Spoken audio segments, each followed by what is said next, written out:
Hello students, कस्तूरी देवी college की online क्लासों में आपका हार्दिक स्वागत है। आज हम डिस्कस करेंगे ऑर्डर ऑफ परम्यूटेशन, क्रमचय की कोटि। जैसा कि ऊपर लिखा हुआ है, हमने ये पहले भी डिस्कस किया था कि क्रमचय की कोटि क्या होती है। सेम एज ये जैसे हम ग्रुप की कोटि या ग्रुप के अवयव की कोटि हम पढ़े थे, डिस्कस किए थे, ठीक है, पिछले लेक्चर्स में। सेम टू सेम इसका भी वही मीनिंग है। जैसे f क्या है, कोई सेट S फाइनाइट सेट है और f सेट S पर कोई परम्यूटेशन डिफाइन है, ठीक है, और f की पावर n करने पे आइडेंटिटी यानी तत्समक क्रमचय आ रहा है। और n क्या है, यहाँ पे छोटे से छोटा धनात्मक पूर्णांक है। अगर n छोटे से छोटा धनात्मक पूर्णांक है और ऐसा आ रहा है, ये कंडीशन सेटिस्फाई हो रही है, तो हम क्या कहेंगे, n को परम्यूटेशन f का ऑर्डर कहेंगे। ऑर्डर ऑफ f बराबर n, ठीक है। ये कई बार ये डेफिनेशन हम रिपीट कर चुके हैं, तो इसमें ज़्यादा समझाने की जरूरत है नहीं। अब ये दो रिजल्ट है, चूंकि हम थ्योरम 1 थ्योरम 2 हमने डिस्कस कर लिया, उनका प्रूफ भी समझ लिया, ठीक है। अब थ्योरम 3 थ्योरम 4 ये है, ठीक है, थ्योरम 4। तो हम क्या करेंगे, अब इनका केवल स्टेटमेंट समझेंगे, इनका प्रूफ नहीं करेंगे। ये स्टेटमेंट होता है थ्योरम का 3 का और ये 4 का, ठीक है। इनके एग्जाम्पल देख लेते हैं, क्योंकि ये आगे कुछ परिभाषा हम समझेंगे तो उनमें ये काम में आएंगे, ठीक है स्टूडेंट्स।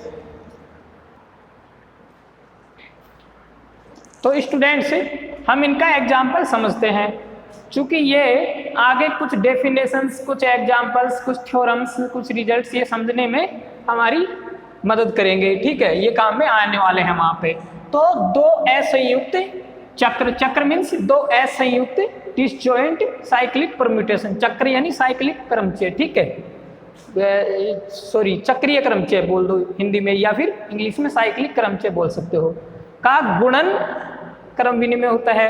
कहने का मतलब कोई f है, मान लीजिए 2 3 है, और कोई g दे रखा है, s क्या है यहाँ पे, s कोई फाइनाइट सेट है 1 2, या फिर डायरेक्ट मान लीजिए s4 दे रखा है। s4 क्या है, कोई फाइनाइट सेट है, ठीक है। ये 1 और 4 आ गया, तो अब इनका गुणा कैसे भी करो, चाहे तो आप f को पहले मल्टीप्लाई करो, g को बाद में लिखो, या फिर g बराबर f, ये दोनों आपस में क्या होंगे, बराबर। चूंकि इन दोनों में कोई कॉमन नहीं आ रहा, 2 इसमें है तो g में नहीं है, 3 f में है तो g में नहीं है, ऐसे 1 g में है तो f में नहीं है, और 4 g में है तो f में नहीं है। तो ये क्या हुए, डिसजॉइंट मीन्स असंयुक्त, इनमें कोई एलिमेंट उभयनिष्ठ नहीं है, कॉमन नहीं है, ठीक है। तो हम क्या कर सकते हैं, ये चेक कर सकते हो आप कि इनका गुणनफल, इनका गुणा करेंगे वो क्या आएगा, क्रम विनिमय आएगा। क्रम विनिमय मीन्स क्रम कोई मैटर नहीं करेगा, इनका ऑर्डर जो है मैटर नहीं करेगा, ठीक है। अब मान लीजिए जैसे एक एग्जाम्पल की सहायता से समझते हैं। एग्जाम्पल लेते हैं, जैसे S5 है, इसमें किस टाइप के एलिमेंट होते हैं, 1 2 3 4 और 5, ठीक है। एंड F यहाँ पे दे रखा है, मान लीजिए 1 3 और 4, और G ये दे रखा है। इन दोनों में कोई कॉमन है, कोई नहीं है। 1 f में है, g में नहीं है, 3 f में है लेकिन g में नहीं है, 4 f में है, g में नहीं है, ऐसे ही 2 g में है लेकिन f में नहीं है, तो और 5 g में है, f में नहीं है, मीन्स ये दोनों असंयुक्त है, ठीक है। हम दो असंयुक्त चक्र ले लिए, डिसजॉइंट साइक्लिक परम्यूटेशन ले लिए, ठीक है। अब उनका गुणन करते हैं, अगर वो क्रम विनिमय आता है तो हम कह सकते हैं कि ये थ्योरम हमारा स्टेटमेंट ठीक है। और थ्योरम तो ठीक होगा ही होगा, बस अपने को समझना है। आप करके देख सकते हो कि ऐसा होता है, सही में ऐसा होता है, ठीक है। तो यहाँ से सबसे पहले क्या करते हैं हम, देखिएगा मैं नीचे कर देता हूँ। कि f जो है क्या है, ये है 1 3 5, एक साइक्लिक परम्यूटेशन है, ठीक है। इसको मैं लिखता हूँ 1 2 3 4 5, और 1 का इमेज 3 आ रहा है, 3 का 4 आ रहा है, और 4 का 1 आ रहा है। अब यहाँ पे 5 का 5 और 2 का 2 ही आएगा, ठीक है। ऐसे ही अब यहाँ पे g, तो g का क्या आएगा, इसके मल्टीपल में लिखना है ना, मैं ऐसे कर देता हूँ, डायरेक्ट मल्टीपल करते हैं, ठीक है। एफ जी बराबर 1 3 4 और 2 5, ठीक है। अब यहाँ से आप देखिएगा 1 2 3 4 और 5। अब पहला मैं क्या लिख रहा हूँ, f का, फिर g का, 1 2 3 4 5, ठीक है। और फिर क्या आएगा जो आगे लिखेंगे, ठीक है। अब देखिएगा यहाँ से, यहाँ f की बात कर रहे हैं, ये क्या है, ये f है, ये किसके बराबर है, f के, और ये g के बराबर है, ठीक है। तो f में f का ये है, ठीक है, यहाँ क्या है, f का ये है और g का ये है, ठीक है। दूसरे नंबर पे g का है, तो 1 का इमेज यहाँ से क्या आ रहा है, 3, तो 1 का 3, ठीक है। 2 आ नहीं रहा इसमें, तो 2 का 2 ही रहेगा। 3 का इमेज क्या आ रहा है, 4, सॉरी 1 का 3, 3 का 4 आ रहा है, और 4 का क्या आ रहा है, 4 के आगे एलिमेंट नहीं है, तो पहला एलिमेंट आ जाएगा 1, ठीक है। 4 का 1, और 5 इसमें है ही नहीं, लेकिन f में 5 आ रहा है, तो क्या आएगा यहाँ पे, 5 का 5 ही आएगा। ऐसे ही 1 का 1, 2 का क्या आएगा, g से 5 आएगा, और 5 का 1 आएगा, और बाकी ऐसे कैसे, ठीक है। आप देखिएगा, अब सेकंड परम्यूटेशन में हम गुणा कैसे करते हैं, इनका प्रोडक्ट कैसे करते हैं, कि यहाँ 1 2 3 4 और 5 ये लिख दिए, ठीक है। अब सेकंड परम्यूटेशन में देखते हैं, 1 की इमेज 1 है और यहाँ पे 1 की 3 है, तो 1 की क्या आ गई, 3, और यहाँ से 2 का इमेज क्या है, 5, और यहाँ 5 का 5 है, तो 2 का 5 आ जाएगा। यहाँ 3 का क्या है, देख लीजिए, ये ऐसे है, और ठीक है, या 3 का 3 है, चाहे और तरीके से लिख देता हूं मैं, इनको कंफ्यूज मत होना। या 3 का 3 है, 4 का 4 है, ठीक है। या 3 का 3 है, और यहाँ 3 का 4 है, तो 3 का क्या आ जाएगा, 4। यहाँ 4 का 4 है और 4 का 1 है। यहाँ 5 का 1 है और वहाँ 1 का 3 है। यहाँ 5 का 1 है और वहाँ 1 का 3 है। 3 तो आना नहीं चाहिए, 2 आना चाहिए यहाँ पे। यहाँ पे भी 2 बार 2 आ गया जी से। 5, 2 का 5 और 5 का 2, यहाँ 2 आएगा, सॉरी यहाँ क्या आएगा, 2, क्योंकि जी से देखिए 2 का इमेज 5 है और 5 का क्या है, 2 है, ठीक है। तो यहाँ 5 का इमेज 2 आ रहा है, वहाँ 2 का 2 ही आ रहा है, तो यहाँ क्या आ जाएगा, 2, ये आ गया, ठीक है। तो ये समीकरण 1 नाम दे दो इसको, ठीक है। ऐसे ही अब हम, ये आ गया ना, अब मैं इनको इधर लिख देता हूँ, जैसे मैं डायरेक्ट कर देता हूँ इनको कि ये क्या है, ये f के बराबर है, तो इस g को मैं इधर लिख देता हूँ। 1 2 3 4 5, 1 का 1, 2 का 5, 3 का 3, 4 का 4 और 5 का 2, ठीक है। ये इधर लिख दिया g, क्या आ गया ये g, तो ये क्या हो जाएगा, g पहले है और f बाद में है, ठीक है। ये तो क्या है, ये तो f g आ गया अपना पहला समीकरण, तो ठीक है, f g बराबर, अब g f निकाल रहे हैं तो ये क्या आएगा, g f, अब ये देखिएगा यहाँ से 1 2 3 4 5, ठीक है। अब सेकंड परम्यूटेशन में 1 का इमेज 3 है, यहाँ 3 का 3 है, तो 1 का 3 आ गया, ठीक है। यहाँ 2 का 2 है, यहाँ 2 का 5 है, यहाँ 3 का 4 है, यहाँ 4 का 4 ही है, यहाँ 4 का 1 है, यहाँ 1 का 1 है, और यहाँ 5 का 5 है, यहाँ 5 का 2 है। तो अब देखिए इसमें 1 2 3 4 5 ऊपर की पहली पंक्ति बराबर है, ठीक है, पहली पंक्ति दोनों में बराबर है। दूसरी पंक्ति 35 41 2, 35 41 2 दोनों में यही आ रहा है 35 41 2, ठीक है। तो इसका मीनिंग क्या हुआ कि FGF बराबर FG बराबर है आपस में, ठीक है। ये क्या है, बराबर। इसका मीनिंग क्या हुआ, चाहे F को दूसरे नंबर पे लिखो चाहे पहले नंबर पे लिखो, ठीक है, मीन्स क्रम बदलने से कोई परिवर्तन नहीं होने वाला। तो यहां से हम लिख सकते हैं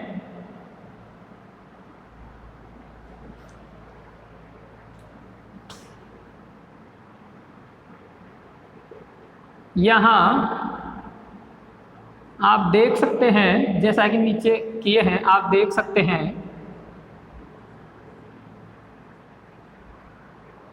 कि FG बराबर GF होता है, ठीक है। ये यहाँ पे क्या है, सिद्ध हो चुका है, ठीक है। अब हम क्या करेंगे स्टूडेंट्स, अब हम इसका प्रत्येक क्रमचय को ऐसे युक्त चक्रों के गुणनफल द्वारा दर्शाया जा सकता है। सभी, चाहे कोई भी परम्यूटेशन हो, ABCD से लेके XYZ कोई भी परम्यूटेशन, ठीक है, उसको हम डिसजॉइंट साइकिल के रूप में लिख सकते हैं। इसका मीनिंग यही है, दर्शा सकते हैं या प्रकट कर सकते हैं। प्रकट किया जा सकता है या दर्शाया जा सकता है, एक ही बात है। तो हम इसका भी एक एग्जाम्पल समझेंगे।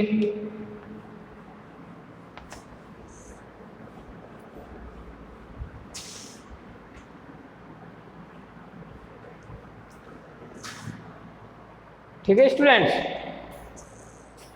अब हम थ्योरम 2 का एग्जाम्पल देखते हैं, थ्योरम 4 का एग्जाम्पल देखते हैं, ठीक है।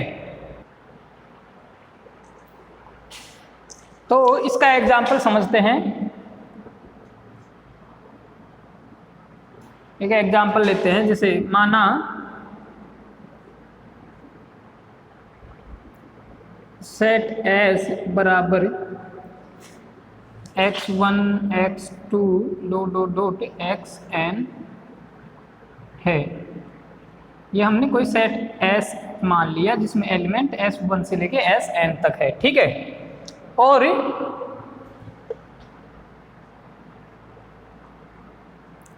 F कोई परम्यूटेशन है और क्रमचय F कोई भी, और स्वेच्छ क्रमचय करते हैं, और सेट S का कोई स्वेच्छ क्रमचय F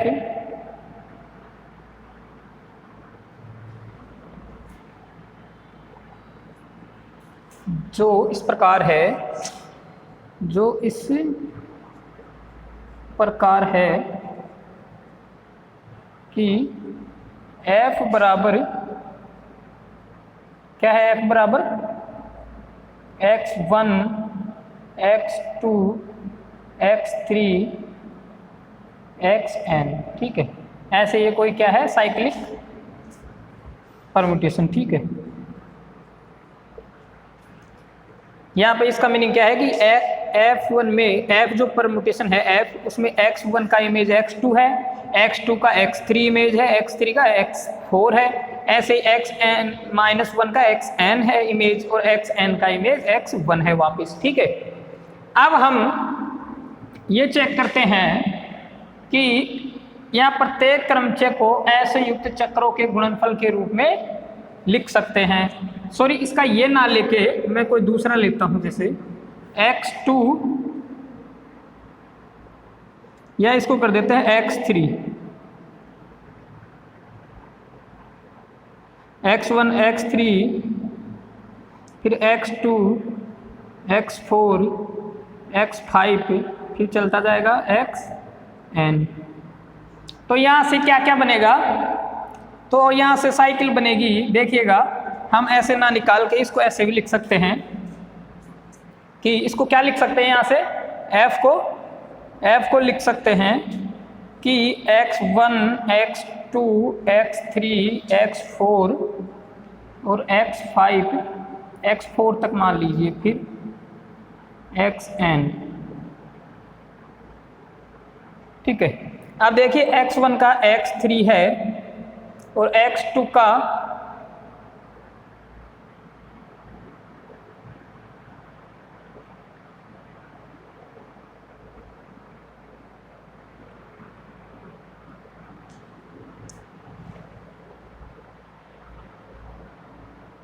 यहाँ पे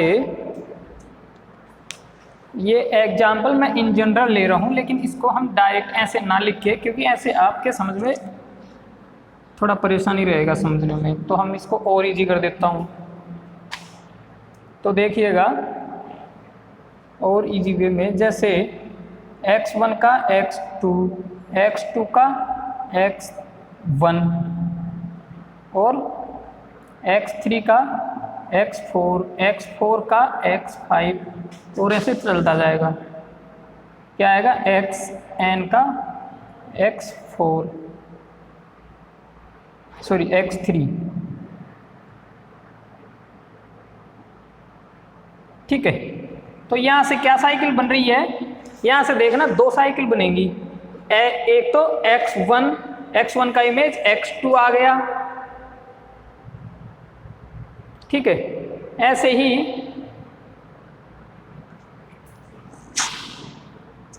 x1 का x2 आ गया, x2 का x1, तो x2 का x1 आ गया वापिस। तो इसको यहाँ पे ब्रेक कर देते हैं। अब यहाँ तक हो गया x3 का x4, x3 का x4, x4 का यहाँ से क्या आ रहा है x5, फिर डॉट xn का फिर वापस x3 आ रहा है, xn का क्या आ रहा है x3। तो x3 वापस आ गया ना, तो ये लिखने की जरूरत ही नहीं है, ये यहाँ से ही कर देते हैं क्योंकि xn का यहाँ से भी x3 आ रहा है। तो ये क्या हो गया, दो असंयुक्त चक्र, दो डिसजॉइंट साइकिल, और ये दोनों डिसजॉइंट साइकिल क्या है, गुणा में है आपस में।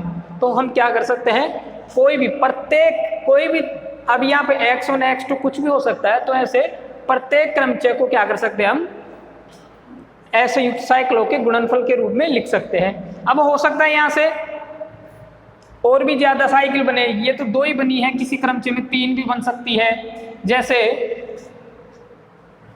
देखिएगा S5 ले रखा है मैंने। ठीक है, क्या है ये, कोई सेट है S5 और इसमें F है 1 2 और G है, सॉरी F क्या है 1 2 और 3 4, ये S7 है। क्या है S7, 3 4 5 एंड 6 7, ये ऐसे है। तो कहने का मतलब क्या हुआ, परम्यूटेशन 1 2 3 4 5 6 7, ये किस टाइप का बनेगा, ये इस टाइप का बनेगा। 1 का 2 है, 2 का क्या है, यहाँ से 2 का फिर वापस 1 ही आ गया ना यहाँ से, क्योंकि इसके आगे कोई एलिमेंट है नहीं, ब्रैकेट बंद है ना। तो 2 का 1 आ गया, यहाँ से 3 का 4 आ गया, 4 का 5 आ गया, 5 का वापस 3 आ गया। ठीक है, ऐसे ही 6 का 7 आ गया, 7 का 6 आ गया। तो ये क्या हो गया, ये 3 साइकिल है। इसकी लेंथ कितनी है 2, इसकी कितनी है 3, क्योंकि इसमें अवयव की संख्या 3, इसमें क्या है, कितने अवयव है, इसमें 3 है और इसमें इस साइकिल में 2 है, तो इसकी लेंथ 2 हो जाएगी। तो ये क्या आ गई, इसकी लेंथ। ठीक है, तो ऐसे ही जैसे परम्यूटेशन, ये कोई परम्यूटेशन है तो हम इस परम्यूटेशन को 3 साइकिलों के 3 असंयुक्त चक्रों के गुणनफल के रूप में दर्शा सकते हैं, प्रकट कर सकते हैं। ठीक है, तो ऐसे ये रिजल्ट होता है। अब चूंकि बीएससी की एग्जाम में ये एग्जाम्पल, इसका रिजल्ट का प्रूफ नहीं पूछेगा, लेकिन हाँ एग्जाम्पल पूछ सकता है। एग्जाम्पल कई बार पूछे भी गए हुए हैं और पूछ भी सकता है। ठीक है, तो आप ये एग्जाम्पल का ध्यान रखना। अब हम बात करते हैं क्रमचय की कोटि। तो क्रमचय की कोटि, हम कुछ यहाँ क्रमचय की कोटि की ऐसी चीज समझने वाले हैं जो पहले नहीं समझे। ठीक है, इसलिए ये दोनों रिजल्ट डिस्कस किए हैं, इनका प्रूफ कोई इंपॉर्टेंट नहीं है, एग्जाम के पॉइंट ऑफ व्यू से, ठीक है।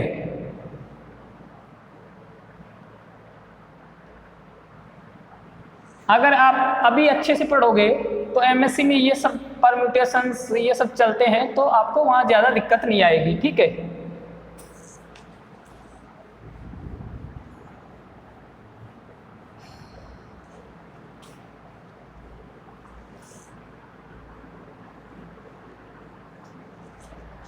तो स्टूडेंट्स,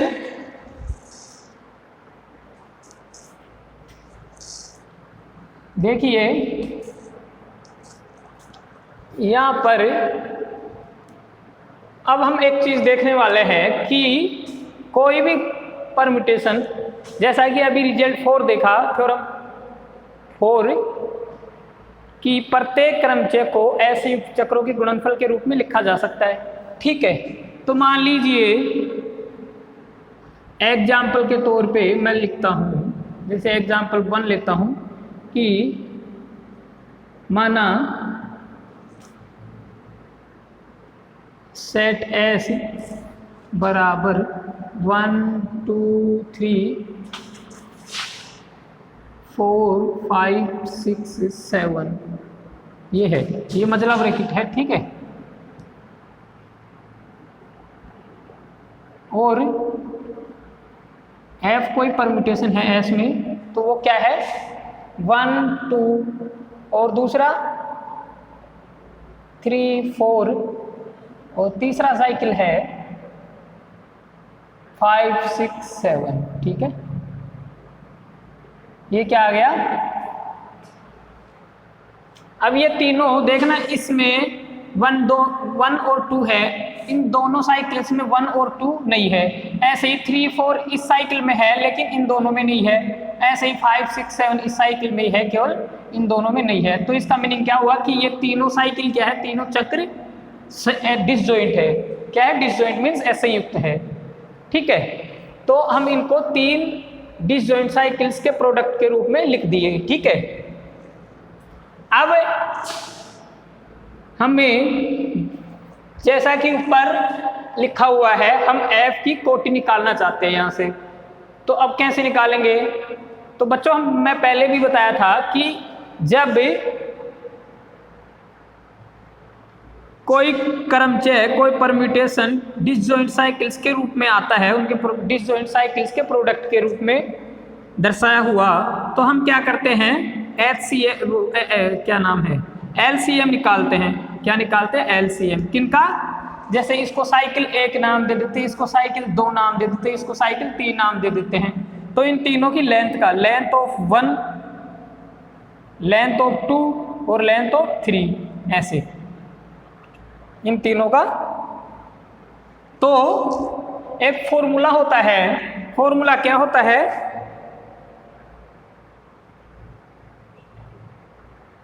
कि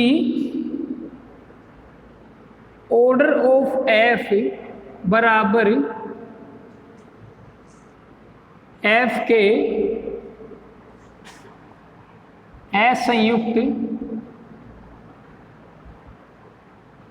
एफ के असंयुक्त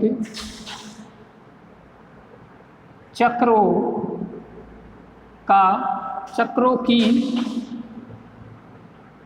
लंबाई का एलसीएम, एलसीएम, ठीक है। एलसीएम मीन्स लेसेप है, लघुत्तम समापवर्तक, ठीक है, ये आपने पढ़ा होगा। तो किनका एलसीएम लेते हैं, इन तीनों की लंबाई का, तीनों जो चक्र है डिसजॉइंट साइकिल है, इनकी लंबाई का, इनकी लेंथ का, ठीक है। तो इसकी लंबाई कितनी है, इसकी लंबाई 2 है, इसकी लंबाई 2 है, इसकी लंबाई कितनी है, 3 है, बिकॉज इसमें 3 एलिमेंट है, ठीक है। अब ये फॉर्मूला होता है, तो ऑर्डर ऑफ एफ बराबर एलसीएम, ठीक है। एलसीएम मैं लिखता हूं कि ऐसे भी लिख सकते हैं इसको, क्योंकि एक एग्जांपल तो अच्छे से करवा देता हूं कि लंबाई, इसकी लंबाई 1 और 2 जो चक्र है इसकी लंबाई, ये मैं शॉर्ट में लिख रहा हूँ लंबाई, ठीक है। और ऐसे ही लंबाई 3 और 4 वाले चक्कर की, ऐसे ही लंबाई ऑफ 5, 6 और 7। ठीक है, इसको ऐसे भी लिख सकते हैं कि LCM, L means length of 1, 2, 1, 2 चक्कर वाले की लेंथ, और लेंथ ऑफ 3, 4 और लेंथ ऑफ L है ये L लेंथ। ठीक है, लेंथ ऑफ 5, 6 कोमा नहीं लगाना, और 7, तो इनकी लेंथ निकालनी है। ठीक है, तो आप ये भी लिख सकते हो, कहीं पे लिखा हुआ आएगा ये, तो इसको गलत मत समझना। अब यहाँ से इसकी लेंथ क्या है, 2 है, तो LCM इसकी लेंथ 2, 1, 2 की, 3, 4 वाले की लंबाई क्या है, इसकी भी 2 ही है, 5, 6, 7 वाले चक्कर की लंबाई क्या है, 3 है। ठीक है, तो इनका LCM क्या आएगा, इनका LCM ये तो 2, ये भी 2 है, तो यहाँ से 2 आ गया। ठीक है, और एक 3 आ गया, इसकी लंबाई की, इसका LCM आएगा 6, कितना, 6, इसका LCM 6 आएगा। ये आप 8वीं 9वीं 10वीं क्लास में पढ़े होंगे। ठीक है, तो ये तो समझाने की ज़्यादा ज़रूरत है नहीं, आप कुछ समझदार हो। तो LCM क्या आ गया वहाँ से, 6, तो ऑर्डर ऑफ F, ये ऑर्डर ऑफ F के बराबर है सब, तो क्या है, ऑर्डर ऑफ F क्या आ गया, 6 आ गया। ठीक है, यहाँ से तो ऐसे हम क्या करते हैं, कोई साइकिल अगर कोई क्रमचय, कोई परम्यूटेशन डिसजॉइंट साइकिल्स के रूप में दे रखा है, डिसजॉइंट साइकिल्स के गुणनफल के रूप में अगर कोई क्रमचय दे रखा है, तो उसका ऑर्डर कैसे निकालेंगे, उसका ऑर्डर कैसे निकालेंगे, उसका ऑर्डर ऐसे निकालेंगे। अगर मान लीजिए कोई एग्जाम्पल मैं दूसरा ले रहा हूँ, अगर इसमें F ये होता कि 1, 2, 3 एक साइकिल होती, ठीक है, तो केवल एक ही साइकिल है यहाँ पे, F क्या है, क्रमचय है और एक ही साइकिल के रूप में है, तो इसका लेंथ क्या है, यहाँ से लेंथ यानी लंबाई ऑफ F बराबर क्या है, 3 है। तो मैं जानता हूँ, जैसा कि पिछले लेक्चर में हमने देखा था कि जब कोई क्रमचय केवल एक ही चक्कर के रूप में हो, तो हम उसका ऑर्डर निकालते हैं, उसकी कोटि किसके बराबर होती है, उसकी लंबाई की, उस चक्कर की लंबाई के बराबर उसकी कोटि होती है। तो यहाँ पे ऑर्डर ऑफ F क्या आ जाएगा, इस चक्कर की लंबाई के बराबर, तो इसकी लंबाई कितनी है, 3, तो ऑर्डर ऑफ F क्या आ गया, 3। ये तब जब केवल कोई परम्यूटेशन केवल एक साइकिल के रूप में दर्शाया गया हो। ठीक है, लेकिन यहाँ पे परम्यूटेशन F क्या है, 3 साइकिलों के गुणनफल के रूप में दर्शाया गया है। ठीक है, तो ये ऐसे होता है। ये एग्जाम्पल 2 है और ये 1 है, तो ये हो गया अपना ऑर्डर ऑफ परम्यूटेशन। ठीक है स्टूडेंट्स, अब हम एक और चीज देखते हैं, एक रिजल्ट होता है कि उसका भी हम प्रूफ नहीं देखेंगे, केवल स्टेटमेंट देखेंगे और एक एग्जाम्पल की सहायता से उसको समझने की कोशिश करेंगे। ठीक है,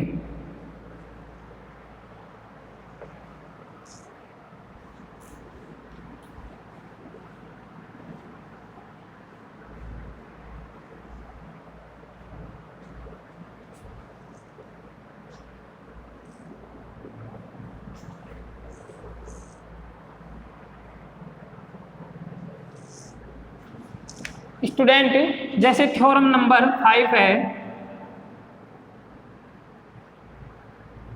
क्या है, थ्योरम नंबर 5 कि प्रत्येक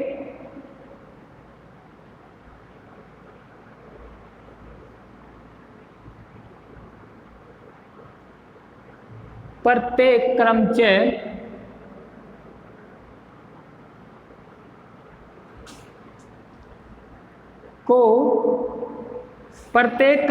को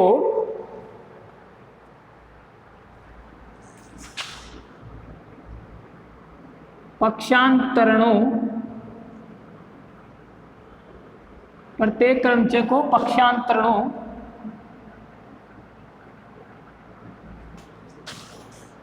के गुणनफल के रूप में व्यक्त किया जा सकता है, किया जा सकता है।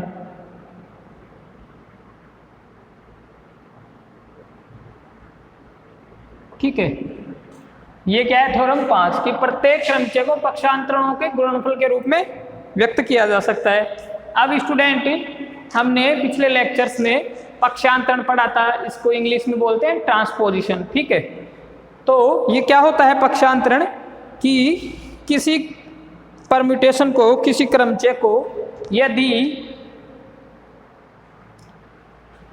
दो लंबाई वाले चक्र के रूप में व्यक्त किया जाए, ऐसे चक्रों के रूप में व्यक्त किया जाए जिनकी लंबाई 2 हो, उनके गुणनफल के रूप में व्यक्त किया जाए, तो हम कहेंगे उनको पक्षांतरण। जैसे f है, f मान लीजिए अभी देखा था 1 2 3 है।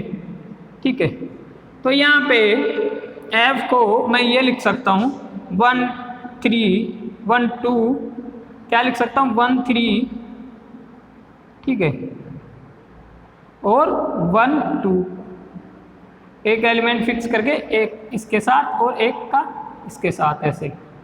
अब इन दोनों को मल्टीप्लाई करेंगे तो वापस f ही आ जाएगा। ठीक है, कैसे आ जाएगा आप चेक कर सकते हो कि जैसे 1 2 3 ये S3 में डिफाइन है, S3 में परिभाषित है। ठीक है, तो यहाँ से देखिएगा 1 की इमेज इसमें क्या है 2, यहाँ पे 2 का 2 ही है क्योंकि 2 आ नहीं रहा ना, तो 1 का 2 आ गए। यहाँ 2 की इमेज 1 है, यहाँ 1 का 3 है, तो 2 का 3, यहाँ 3 का, यहाँ 3 है नहीं तो 3 का 3 है, यहाँ 3 का 1 है, तो यह आ गया। और इसको हम क्या लिख सकते हैं, 1 का क्या आ रहा है 2, 2 का 3 और 3 का 1 वापस, तो 1 2 3 आ गया। तो ये क्या आ गया वापस f आ गया। तो इसका मीनिंग क्या हुआ, इसकी लंबाई 2 है, इसकी लंबाई भी 2 है, तो ये क्या हो गया 1 3, ये भी क्या है पक्षांतरण, पक्षांतरण। ठीक है, ये भी एक पक्षांतरण है, और 1 2 ये भी एक पक्षांतरण है।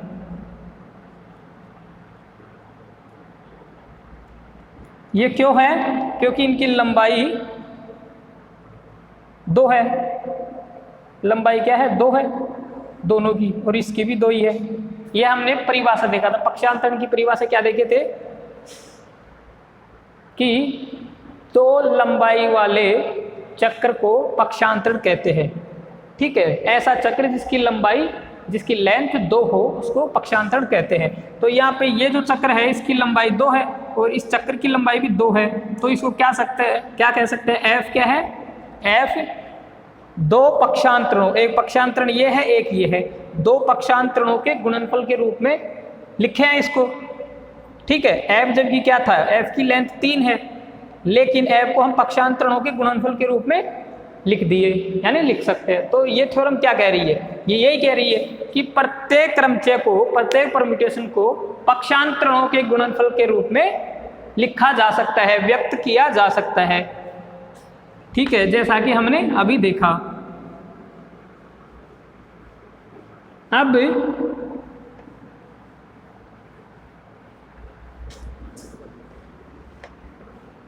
नोट करने की बात यह है, एक नोट लिख लीजिए आप,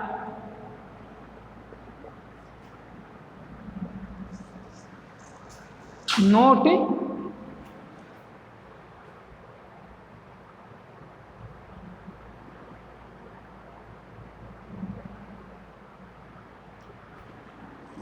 ये है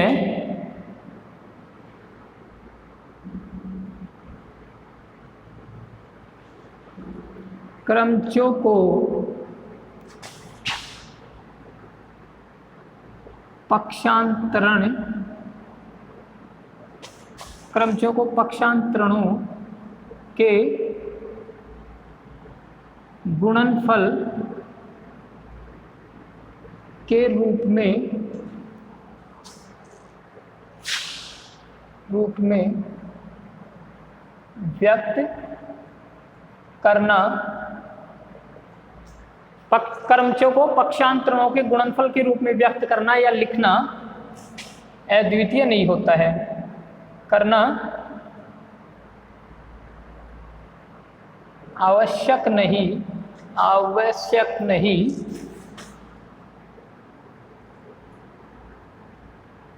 कि अद्वितीय हो।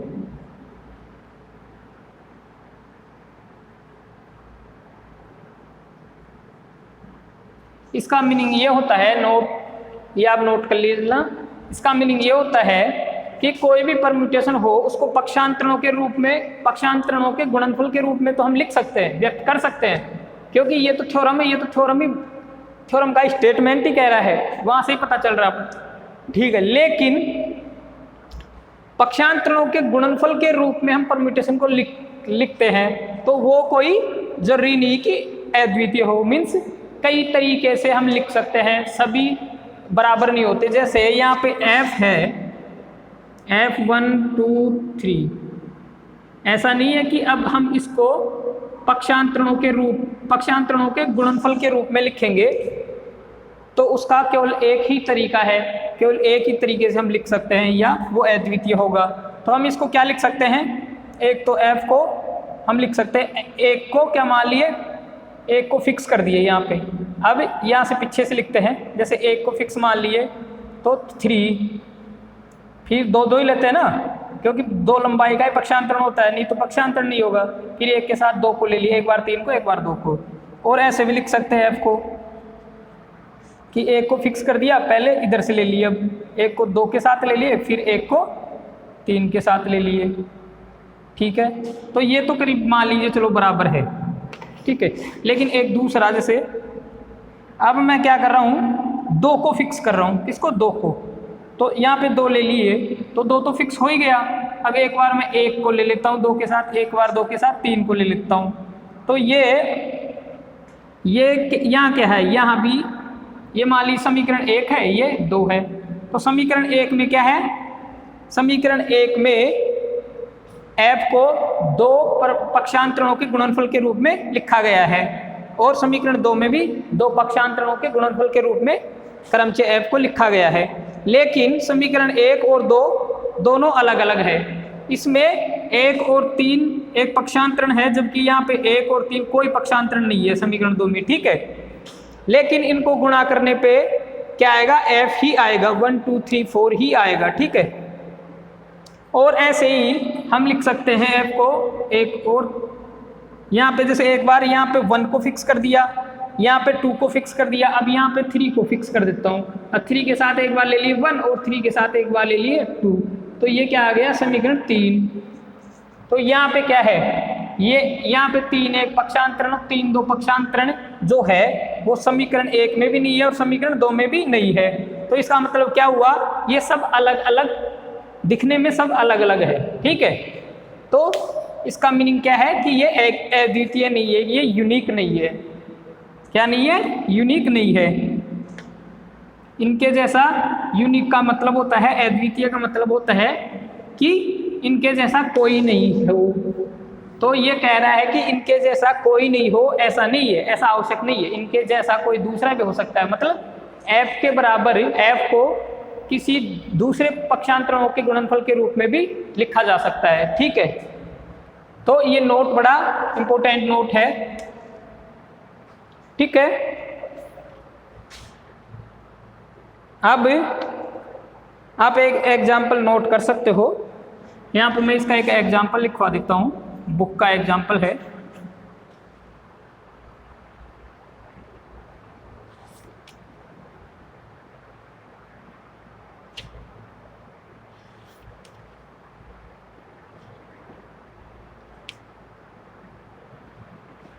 जैसे माना सेट S बराबर 1 2 3 और 4 और 5 है, ठीक है। और क्रमचय F बराबर, जो किस में परिभाषित है, सेट S में परिभाषित है क्रमचय, ठीक है।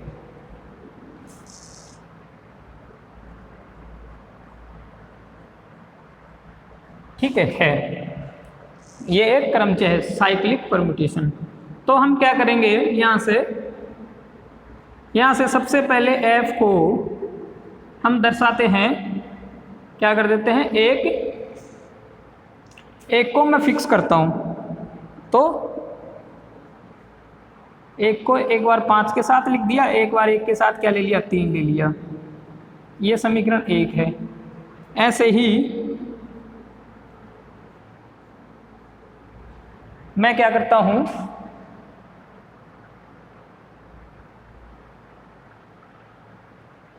अब मान लीजिए 5 फिक्स कर देता हूं। तो 5 फिक्स कर दिया तो क्या हुआ, एक बार 5 के साथ 1 को ले लिया और एक बार 5 के साथ 3 को ले लिया। तो मैं इनको ऐसे भी लिख सकता हूं। अब ये चूंकि एक 5 का इमेज, यहाँ से देखना, यहाँ पे 5 का इमेज क्या है, 1 है, ठीक है, और 1 का इमेज 5 है। तो हम इसको ऐसे भी लिखते हैं, 1 5 ऐसे भी लिख सकते हैं। और इसको क्या लिख सकते हैं, इसको उल्टा भी, क्योंकि मैं 5 को आगे भेज रहा हूँ, तो इसको ऐसे भी लिख सकते हैं। तो ये क्या हो गया, समीकरण 2। अब चूंकि समीकरण 1 और 2 दिखने में अलग अलग है, ठीक है, इसके जैसा समीकरण इससे भी, ये भी f को ही दर्शाता है, ये भी f को ही दर्शाता है। f जो वो दे रखा है उसी को दर्शाता है दोनों, ठीक है। इनको मल्टीप्लाई करने के बाद f ही आएगा, f ही मिलेगा अपने को, ठीक है। लेकिन ये दिखने में अलग अलग है, तो f को 2 अलग अलग तरीकों से दर्शा दिए। इसका मतलब क्या है, ये अद्वितीय नहीं है, ठीक है। तो हम यहां से लिख सकते हैं, अतः समीकरण 1 व 2 से यह स्पष्ट हो जाता है, स्पष्ट हो जाता है कि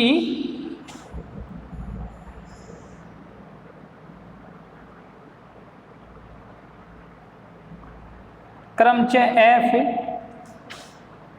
को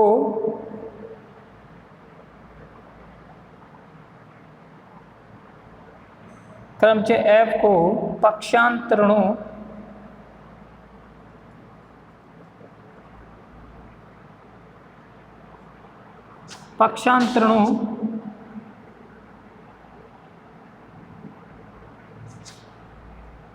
के गुणनफल के रूप में लिखना या व्यक्त करना अद्वितीय